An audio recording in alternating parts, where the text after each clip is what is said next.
I'm looking for you. And you'd better hope I don't find you. I'm a rapist. I'm not going to tell you why I'm a rapist, but I'll say this. I do it because I like it. It's like hunting, but easier. Women are my game, and they're usually pretty easy targets. Mostly, that's because they travel by themselves, they work by themselves, and they are so dumb about taking care of themselves. I live in a big city, but I often hunt in the suburbs. Most of the time, a simple lock on the door stops me, and I stay away from places where I see people coming and going. I've never been caught. Never even come close. That's because I don't take stupid chances. I don't have to break in to get at a woman I want. Most often I can walk right in. Or she lets me in. The thing is, I look pretty harmless and pretty ordinary. In fact, I try to look like I belong wherever I am. I'm neither big nor small, and I'm deliberately clean-cut. Nobody who knows me would think that I'd ever do such a thing. Darkness is my friend, but I don't always hunt after dark.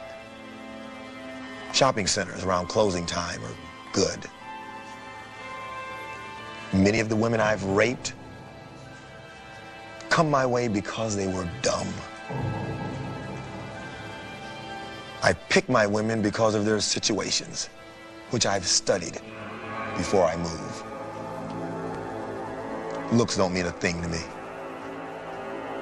But she's always alone in a place where nobody else will come to, or I can get her to go to one. You'd be amazed how easy that is. About self-defense for women, don't make me laugh. I don't go after a woman who looks like she'd be able to whip me in a fight. The best protection from me is for you to remember that there are a lot of guys like me out there who are looking for you.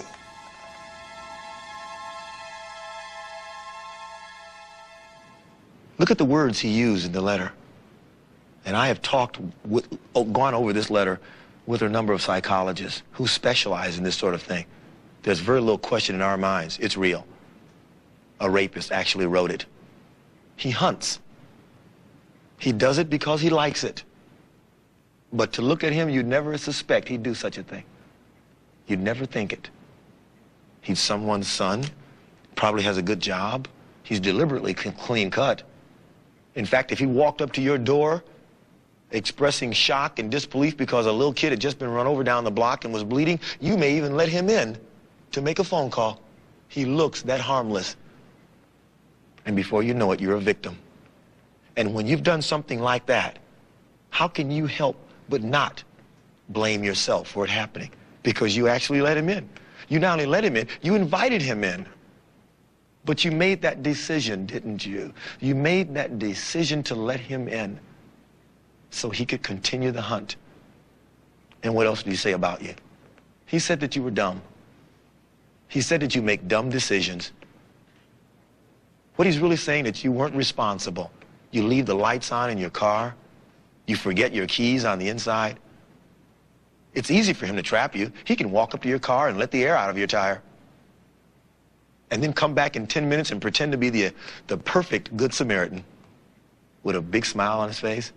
And you're saying, thank God someone to help me. And you just walked into his trap. Remember he said, you'd be amazed how easy it is? Oh, there are a number of different ploys that they use. He can slide underneath your car and stick a pinhole in your radiator hose and let the antifreeze just drip out. You'll be able to get in the car and drive away, but not for long. Only about 10 miles or so or less, and your car will overheat. You'll have to pull over just in time for him to pull over behind you, and be the good Samaritan to help you. But see, knowing these things and taking full responsibility for your own life, you can take the necessary precautions in advance. In advance of the event to prevent it from happening in the first place. I'll say again something that got me in trouble once. I said that over 95% of all sexual assaults can be prevented. In fact, I went on to say maybe 99% or more can be prevented or stopped before they happen.